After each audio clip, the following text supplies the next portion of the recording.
पहला, constitutional development of India. So question number 1, ये question आया था 66 बीपीएससी में, ठीक है, उसका एक री एग्ज़ाम हुआ था, उसमें आया था। तो आप ये बताएं कि the first session of constituent assembly किस दिन हुआ था, हेल्ड कब हुआ था? 9 दिसंबर 1946, 15 अगस्त 1947, 26 नवंबर 1949, 26 जनवरी 1946। इसका करेक्ट आंसर है 9 दिसंबर 1946 को। इस दिन पहली बार उनका डिस्कशन हुआ था।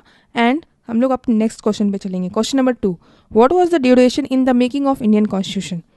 Option A 2 years 11 months and 18 days, 1 year 10 months and 12 days, 2 years 10 months and 5 days, more than one of the above, none of the above। ये उस समय की बात है जब ई भी आया करता था, और ये आपका 68 बीपीएससी में ये क्वेश्चन आया है। ओके, तो अब आप ये बताएं, मैं आपको 2 सेकेंड्स देती हूँ सोचने के लिए। ओके, सो इसका आंसर है option A 2 years 11 months and 18 days। ठीक है, तो बेसिकली क्या हुआ था कि कॉन्स्टिट्यूशन ऑफ इंडिया को अडॉप्ट कब किया गया था?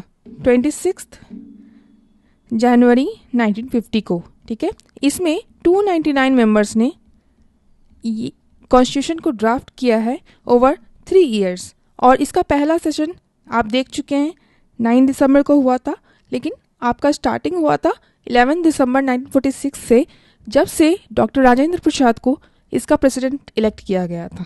ठीक है, क्वेश्चन नंबर 3, जनवरी 26 को as date of inauguration of constitution क्यों माना जाता है? Option A, the Congress had observed it as the independence day in 1930। On that day the quit India movement was started in 1942। C, it was considered to be an auspicious day, and D, none of the above. आपको 2 second इसका सोचना है answer. मैं बस ये बता देती हूँ कि ये जो क्वेश्चन है ये आपका कब आया था?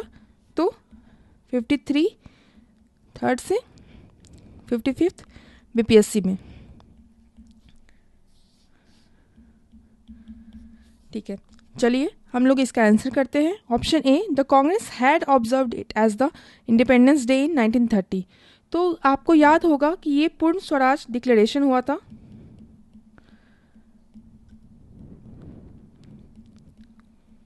डिक्लेरेशन, ठीक है, इसको किसने किया था? तो भाई जवाहरलाल नेहरू इन 1929 के कांग्रेस सेशन में। आगे का पार्ट देखने के लिए कमेंट में दिए लिंक को क्लिक करें and let's crack 71st BPSC because it's easy with simplified BPSC.